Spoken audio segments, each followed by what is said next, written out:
Азыр мыйзам боюнча биз 2 жол менен премьер-министрди кызматтан кетире алабыз. Эгерде биз анын апрелдин аягында 25-апрелде алар отчету менен келет премьер-министр. Отчетунда премьер-министр буга чейин берген убадалардын көбүн аткара алган жок.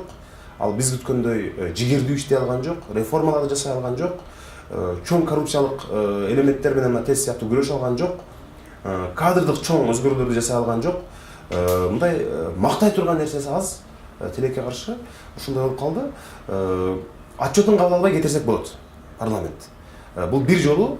Экинчи жолу антип баш оорута отурбай эле, отчету деп отурбай, суроо жооп кылып отурбай эле, коалициядан бир фракция чыгып койсо, мисалы, кичинекей болобу, чоң болобу чыгып койсо, ал мыйзам боюнча ал фракциянын дагы ичинде, мисалы, 12 депутат болсо, анын 8-и макул болуш керек.